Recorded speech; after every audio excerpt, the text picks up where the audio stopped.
इस कार्यक्रम के प्रायोजक हैं कृषि मंत्रालय, भारत सरकार।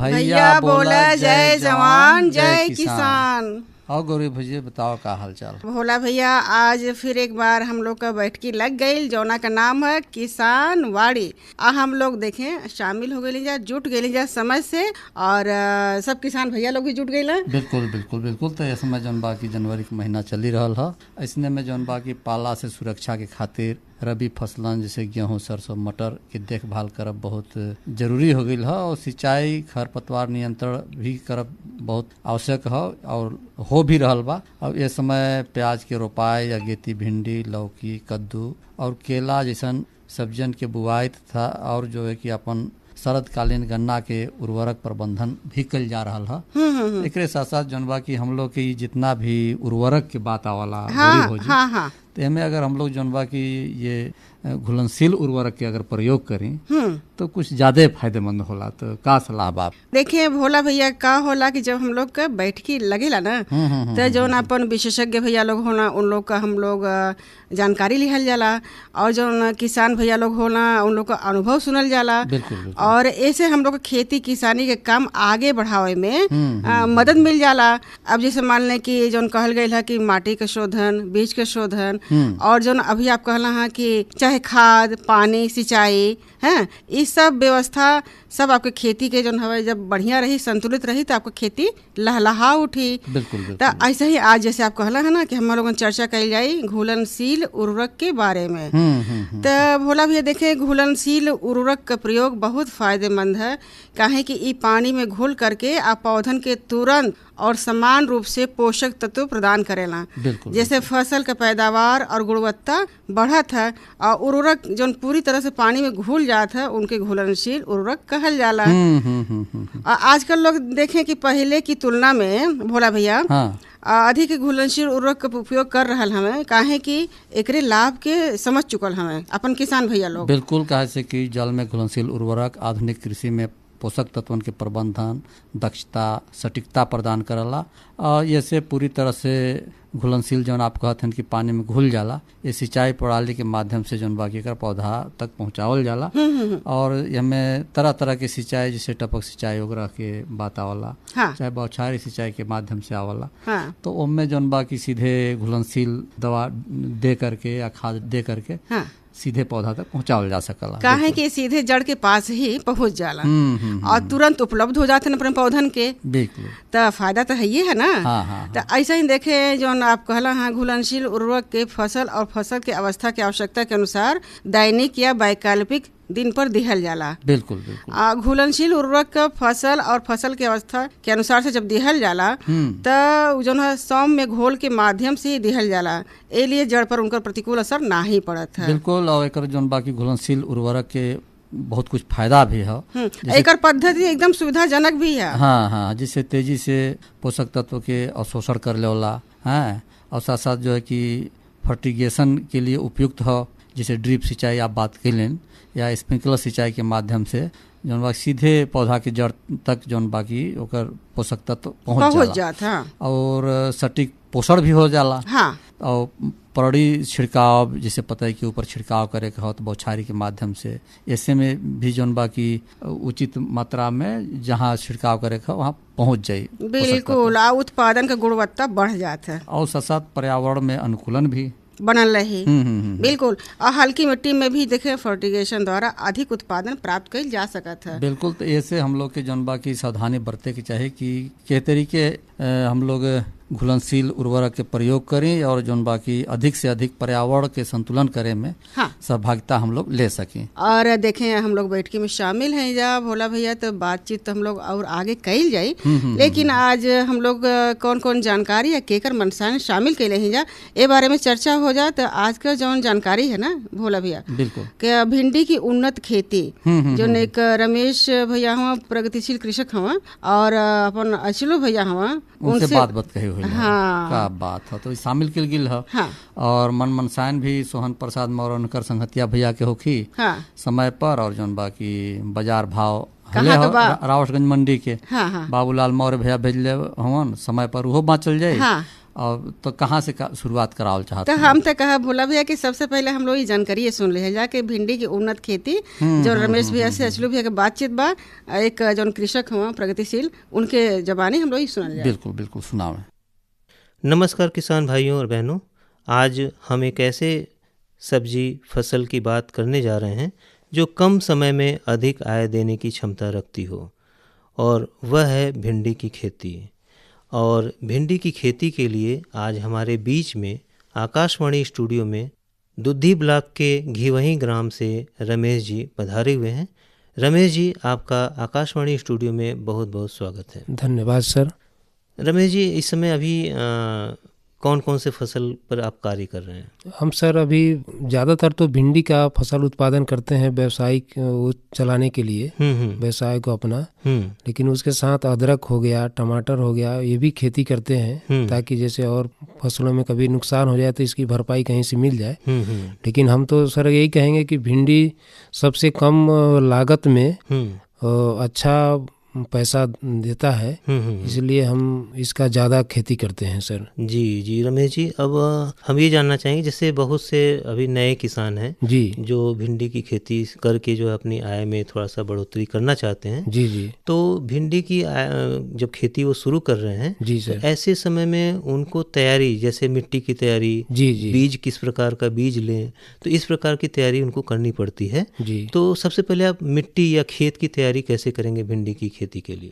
उसके लिए सर हम ये कहना चाहेंगे कि जैसे खेत को जुताई करते समय गोबर की खाद अगर कहीं से मिल जाए तो उसको मतलब आदमी को कोशिश करके उसको पर्याप्त मात्रा में जैसे खेत में डाल दें और उसकी अच्छी तरह से जुताई करके पाटा देकर खेत के अच्छी भुरभुरी बना करके मेढ़ बना लें। मेढ़ बनाने के बाद उसमें इस समय जो बहुत पीक टाइम चल रहा है भिंडी का सर, अच्छा, तो उसको रेड़ी का एक पत्ती होता है, उसमें जैसे एक पैकेट बीज को 2 पत्ती में बांध करके, जैसे अगर लकड़ी पे खाना बनता हो तो उसके घर के ऊपर लगा दें, उसको 2 या 3 दिन में उसमें अंकुर आ जाएगा। या तो जैसे बकरी का लेड़ी होता है उसके अंदर रख देंगे तो उससे भी अंकुर आ जाएगा। अच्छा। तो उस मेढ़ पर उसको जो है करीब 6 इंच की दूरी पर बीज का रोपित करने के बाद सर उसमें आवश्यकता अनुसार सिंचाई कर दें। जी जी। तो अभी देखिए यहाँ पे खेत की तैयारी की बात हो रही है रमेश जी, तो हम ये जानना चाहेंगे कि जैसे इसमें बीज की बात आती है जी, तो अगर उसमें किसी खास किस्म का इस्तेमाल करते हैं? जी सर। तो अभी कौन कौन सी प्रजाति इस्तेमाल कर रहे हैं? उसमें सर इस समय सबसे बढ़िया रहेगा राधिका का या पंचगंगा का सर। ये हम सबसे उसी का हम ज़्यादातर खेती करते हैं। अच्छा। और उसमें अच्छा उत्पादन मिलता है सर। तो इसको कहीं बीजोपचार भी करना पड़ता है? जी सर। अच्छा। तो उसके लिए बीजोपचार के लिए सर यही है जो जैविक आता है बाजार में, कृषि विभाग में मिल जाता है। उससे करके किया जा सकता है बीज शोधन। तो इसके पौध की रोपाई का जो समय है, जैसे बीज की रोपाई जब आप करने जा रहे हैं जी, तो ये बिल्कुल उपयुक्त समय आपने बताया, पीक टाइम चल रहा है सर। तो ये कब तक पीक जो इसका जो समय ये है? 15 जनवरी तक इसको कर सकते हैं सर। 15 जनवरी तक इसे किया जा सकता है? जी सर। कहने का मतलब कि अगर 15 जनवरी तक अगर कोई किसान इसको करना चाह रहा है जी, तो ये कब तक जाकर के ये हमको फसल दे देगा, उत्पादन? ये मार्च में देना, मार्च के प्रथम सप्ताह में इसका आना शुरू हो जाएगा। जी सर। चलिए ठीक है। तो ये अगर 15 जनवरी से पहले कर देते हैं तो आ जाएगा इसका फसल। कहने का मतलब वो अगेती ही है? जी अगेती है सर ये। तो जो सिद्धांत कहा जाता है कि पहले आओ पहले पाओ, जी, तो इसको बहुत अच्छे तरीके से आय मिल सकता है। हाँ, इसका इस समय चल रहा है सर। जी जी। तो जब बीज रोपित कर देते हैं तो बीज रोपित के बाद जी, बीज का जो दूरी लगाते हैं, एक बीज से दूसरे बीज की जो दूरी है जी, वो कितनी दूरी रहती है? इसको सर 6 इंच के आसपास रख सकते हैं सर। जैसे एक बीता होता है ना, हाथ से ही ऐसे रोपते समय ऐसे ऐसे करके उसको लगा सकते हैं जी। और जब इसमें अंकुरण हो जाता है जी, तो अंकुरण के बाद कुछ खाद या कुछ इस तरीके का प्रयोग करते हैं कि वो संरक्षित रह सके? नहीं सर, जामने के बाद जब पत्ती आता है तभी उसमें कीट लगते हैं। इसके अंदर फिर वो तो कितने दिनों में पत्तियां कितने दिनों में आ जाती हैं फिर? रोपित के समझिए अगर अंकुरण हो गया है तो 10 दिन में बीज मतलब बाहर आ जाएगा, वो आ जाएगा। हाँ, और और पत्ती जो है वो कम से कम 20-25 दिन में पत्ती आ जाता है। अच्छा। उसमें तो इसमें सिंचाई वगैरह का कुछ साधन अपनाते हैं? रोपित करने के बाद पहली सिंचाई कर दें, इसके बाद जम जाए हल्का सा, जब पत्ती होती आ जाए तब दूसरी सिंचाई कर दें। तो लगभग पूरी सिंचाई कितनी बार करनी पड़ती है, पूरी पौध से लेकर के आखिरी समय तक? आखिरी समय तक तो जैसे टेम्परेचर के ऊपर डिपेंड करता है, लेकिन अगर देखा जाए तो 4 या 5 सिंचाई में हो जाता है। हाँ। अच्छा रमेश भैया, जैसे अगर हम ये कहना चाहें कि बीच बीच में सिंचाई तो हो ही रही है जी, खरपतवार प्रबंधन के लिए क्या करना होगा? उसके लिए एक्चुअली भैया हम आपसे तो खरपतवार के लिए बहुत अच्छा प्रश्न किए हैं। इसके लिए तो सर हम लोग के यहाँ बहुत उपयुक्त सामान बेकार पड़ जाता है, किसान लोग उसको जला देते हैं। अच्छा। लेकिन इस पे अगर आप पूछना चाह रहे हैं तो हम तो इसको सर इतना अच्छा संयोग वो करते हैं, जैसे पुगाल हो गया हम लोग के यहाँ, या उससे पुरेसी जो निकलता है धान से, उसको हम लोग इकट्ठा करके रखते हैं। हम अभी आलू रोपे थे तो उसके समझिए जितना पुरेसी था उसके किनारे किनारे रख दिए, वो निराई गुड़ाई की जरूरत नहीं पड़ा। तो उसको अगर चाहें इसके मेढ़ के किनारे किनारे रख दें तो खरपतवार तो ऐसे भी नहीं जमेंगे, नष्ट हो जाएंगे। हाँ, तो और वो सड़कर खाद भी हो जाएगा। हाँ सही कहा आपने रमेश भैया। और एक चीज़ और भी है, जैसे मान लीजिए कुछ समय बीत जाता है तो बीतने के बाद अगर देख रेख भी हम लोग बहुत अच्छे से कर रहे हैं, उसके बावजूद कुछ रोग वगैरह लग सकते हैं? अगर लगते हैं तो किस प्रकार के रोग लग सकते हैं? उसमें सर जैसे एक लाल लाल रंग का होता है जो पत्ती को ज़्यादा काटते हैं, पौधे को चलने नहीं देते हैं, तो उसके लिए बच्चे ये जो कीटनाशक होता है उसकी छिड़काव बस 1-2 बार कर देना चाहिए। बाकी और उसमें भिंडी में वैसा रोग नहीं लगता है सर। अच्छा अच्छा, कहने को मतलब कि रोग मुक्त जी फसल है। हाँ सर। तो चलिए ठीक है रमेश भैया, जब ये हो जाता है खरपतवार प्रबंधन है जी, आप रोग से जो है बचने के लिए जो है आप कीटनाशक का प्रयोग भी कर रहे हैं जी, इसके बाद कुछ समय बाद जब फसल तैयार की अवस्था में आ जाती है जी, तो इसकी तोड़ैया भी करते होंगे? हाँ सर। तो तोड़ैया क्या एक साथ कर लेते हैं या कुछ समय पे करते हैं? उसके लिए जैसे होता क्या है ना कि स्टेप वाइज लगाना पड़ता है। जैसे कुछ अभी फसल पौध रोपित कर दिए 1 हफ्ते के, अभी जैसे प्रथम सप्ताह में 4-5 दिन बाद दूसरे एरिया में एक ही साथ न लगाया जाए, ताकि उसकी तोड़ाई में भी बड़ा उसमें एक रेशा टाइप का होता है, वो हाथ में लगता है, तो स्टेप बाय स्टेप होता है। तो उसी हिसाब से करना चाहिए। मतलब 2 दिन में या हाँ, 2-3-4 दिन के अंतराल पे रोपित करें ताकि एक साथ सभी न तैयार हो। हाँ, तो जैसे अभी आज मार्केट का बाजार का दिन है तो उस दिन कुछ रेट रहेगा, तो एक साथ अगर लगातार तैयार हो किसी किसान का तो वो नुकसान हो जाएगा। तो स्टेप बाय स्टेप अगर रोपित करें तो अच्छा रहेगा। ठीक है। तो इसमें जैसे कुछ सावधानी भी बरतना पड़ता है तोड़ैया करते समय? हाँ सर, तो उसमें बड़ा हाथ में वो लगता है, तो लंबा खेती के लिए हम तो यही कहेंगे कि दस्ताना का प्रयोग करें और उससे बड़ा सुरक्षा रहती है। जी जी।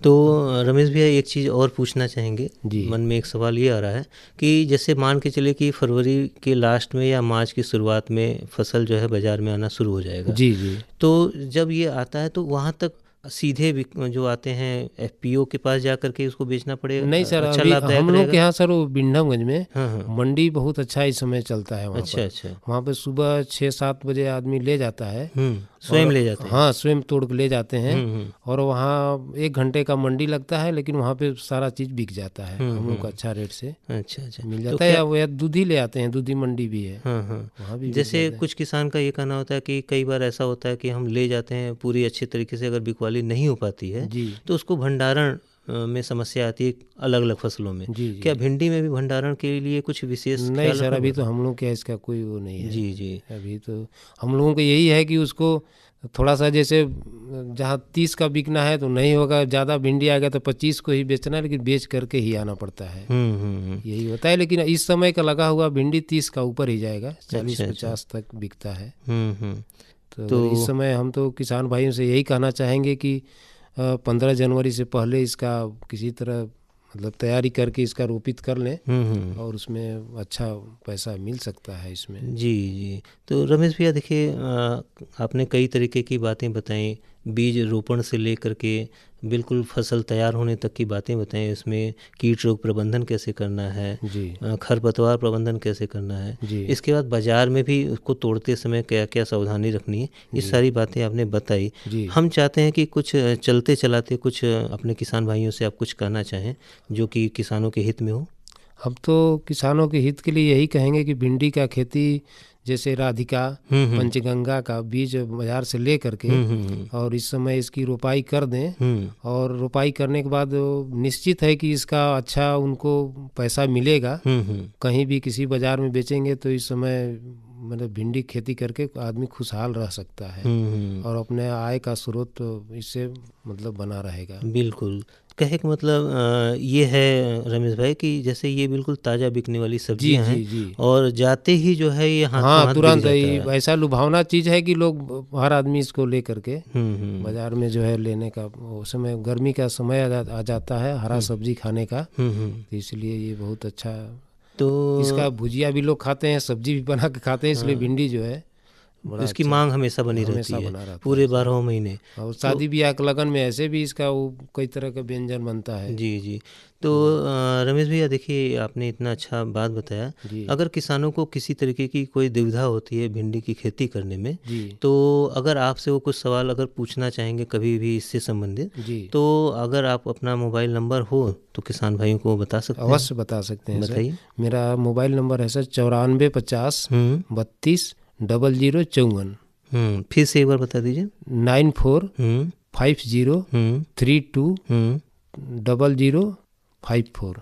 जी। तो देखिए किसान भाई, आज के समय में जब किसान नियमित और सुरक्षित आय की तलाश में है, जी तब भिंडी की खेती एक सशक्त विकल्प बन सकती है। जी सर। यदि सही बीज, सही समय और सही देखभाल के साथ बाजार की समझ भी हो तो भिंडी की खेती किसानों को आत्मनिर्भर बना सकती है।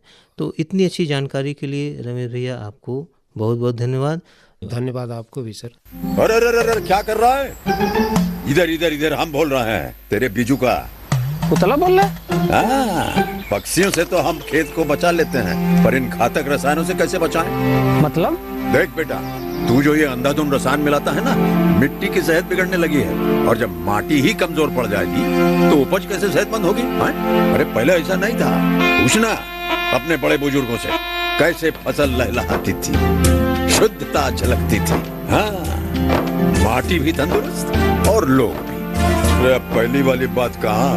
पर अब तो सभी डाले हैं। सब नहीं, आज भी लाखों जागरूक किसान परंपरागत विधि से फसल उगा रहे हैं। खर्चा कम और उपज की कीमत भी बेहतर पा रहे हैं। सच है? रे बेटे, एक्सपीरियंस से बता रहे हैं, धूप में बाल सफेद नहीं किए हैं। हाँ। ठीक है भाई, मैं भी आज से जैविक खेती शुरू करूंगा। माटी से प्रेम की परंपरा है, परंपरागत खेती। तो गौरी भौजी देखा कितना बढ़िया जौन बाकी भिंडी के उन्नत खेती के बारे में रमेश जौन प्रगतिशील कृषक हवन उनसे अचलू भैया फरिया के पूछलन। हाँ, और इतना बढ़िया जानकारी मिलल तो धन्यवाद तो बनत बहन। बिल्कुल। तो एक मनसाइन के साथ आज सोहन प्रसाद मौर्य उनके साथी गवल विकास गीत है, आज सुनल जाए। बिल्कुल बिल्कुल सुनावा।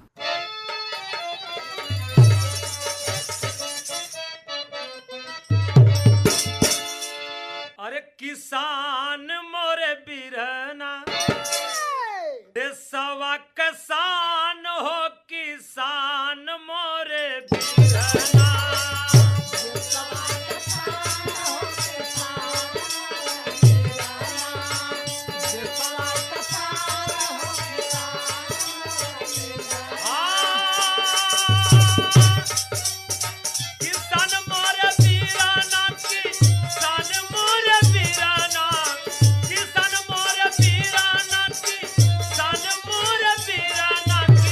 जाने ला जहान हो किसान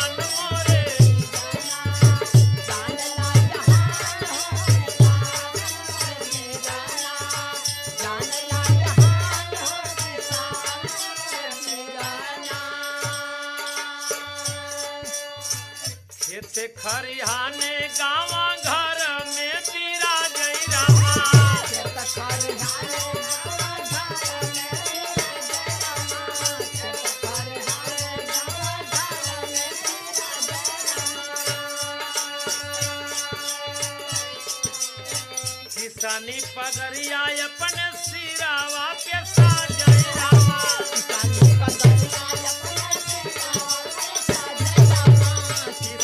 पगड़िया अपने श्रम से देखावा बाबू श्रम से देखावा बाबू हरियर सिवान हो किसान मोरे बीरना से सवा कसान हो किसान मोरे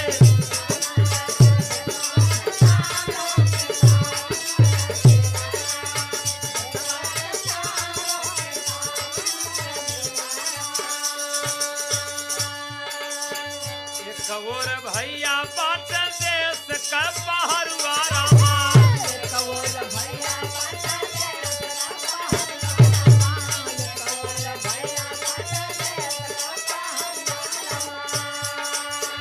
कोई के मुदैया बाटे कोई के दुलरुआ रामा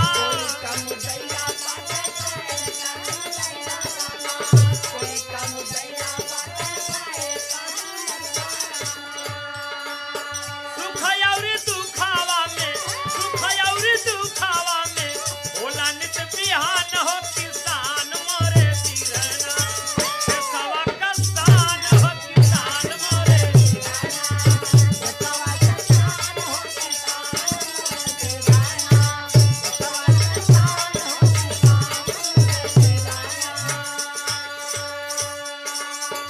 इसके कारण हीरा मोती उपजा रमा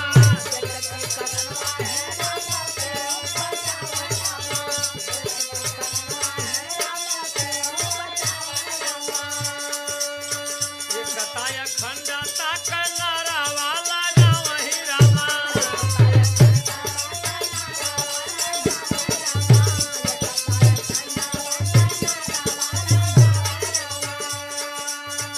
एकता में काबा होना बटी हिंदुस्तान हो किसान मोरे बीरना देशवा कसान हो किसान मोरे बीरना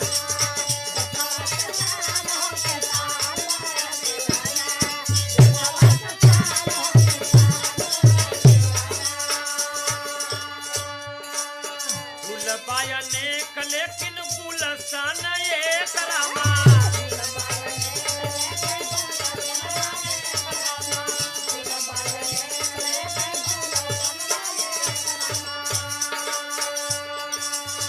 जय जवान जय किसान नारा नेक रामा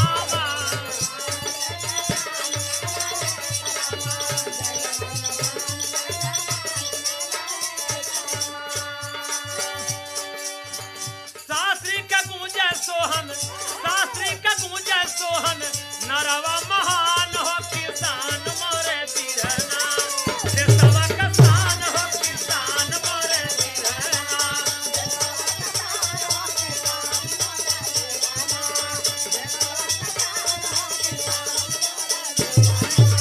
किसान मोरा बीरना हो किसान मोरे बीरना किसान मोरा बीरना हो किसान मोरे बीरना जानला जहान हो किसान मोरे जानला जहान हो किसान मोरे बीरना जानला जहान हो किसान मोरे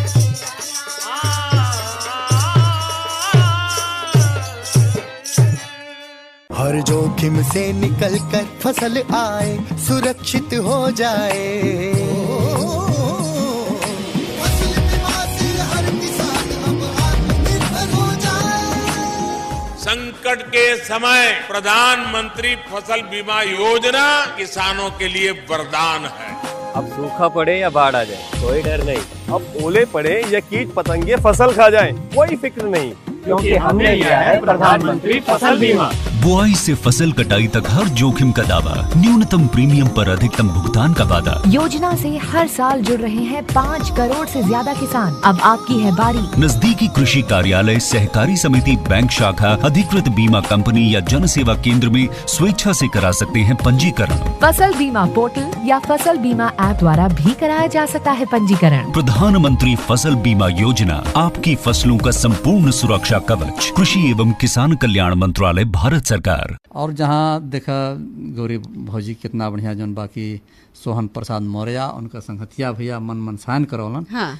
इन्हें भी जौन बाकी बहुत बहुत धन्यवाद हो। लेकिन एक जौन बाकी आपके हाथ में पाती भी देखा थे कि लगल है। हाँ। कहाँ के हो भैया? देखिए हम लोग तो चर्चा कैली है भोला भैया कि राबर्ट्सगंज सब्जी मंडी बाबूलाल मौर्य भैया भेजले हुआ कुंतल में है। आप कहें तो हम बता दें। बिल्कुल बिल्कुल बात है। तो भैया देखिए कि सफ़ेद आलू है 700 से 800 रुपया कुंतल, लाल आलू है 800 से 1000 रुपया, प्याज है 1500 से 2000 रुपया, लहसुन है 3000 से 4000 रुपया, टमाटर है 3500 से 4000 रुपया, बैगन है 2000 से 2200 रुपया, अदरक है 5000 से 5500 रुपया कुंतल में। हाँ, सब कुंतल में है भोला भैया। हरी मटर है 3000 से 3200 रुपया, पालक है 600 से 800 रुपया, सोया है 1500 से 2000 रुपया, मेथी है 2000 से 2200 रुपया कुंतल। अच्छा, कुंतल में। अब फूल गोभी है 2500 से 3000 रुपया सैकड़ा, पत्ता गोभी है 1800 से 2000 रुपया सैकड़ा। हाँ, गाजर है 1500 से 1600 रुपया कुंतल में। हाँ, अब मूली है 1200 से 1400 रुपया कुंतल, सगा प्याज है 1500 से 1800 रुपया,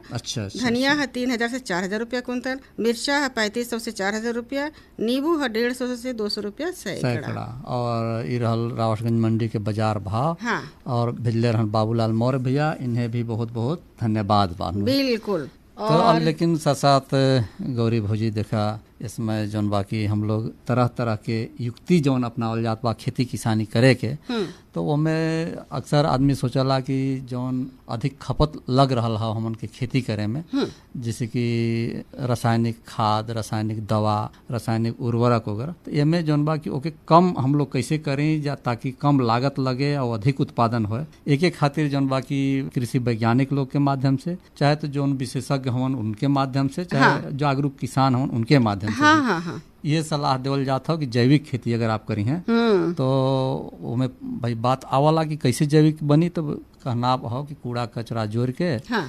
जैविक ला बनाए। हाँ। या के गुड़ जान ला भैया डार खेत में जाए और खाद दवा रासायनिक करी जमीन बेकार, जैविक खेती करवा भैया होई उपज भरमार और उपज में भी चमक रही, अनाज में भी चमक रही।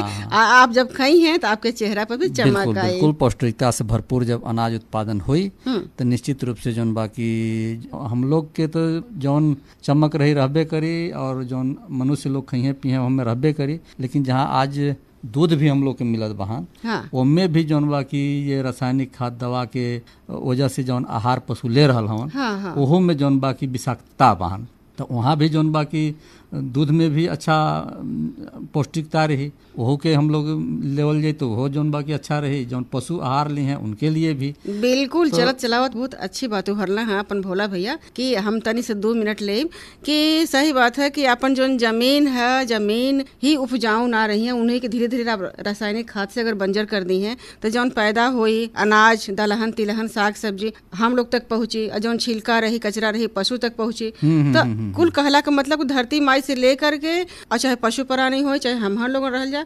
सबके जौन है स्वास्थ्य भी प्रभावित होई। बिल्कुल बिल्कुल। तो अगर बचे के है तो जैविक खाद हम लोग अपनावल जाए। तो निश्चित रूप से आज जौन बाकी बैठकी में हम लोग जुटल गए और तरह तरह के बातचीत भी होइल। सबसे महत्वपूर्ण जौन बाकी साग सब्जी उत्पादन के बारे में से लगाए, जौन बाकी बाजार भाव और मन मनसायन भी होइलक।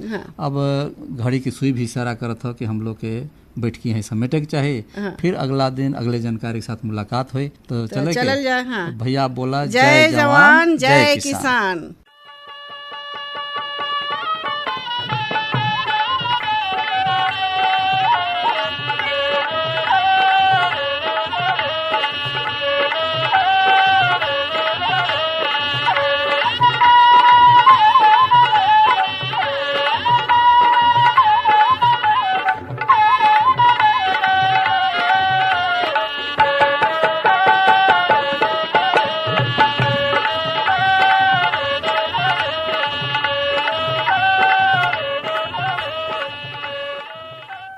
इस कार्यक्रम के प्रायोजक थे कृषि मंत्रालय भारत सरकार।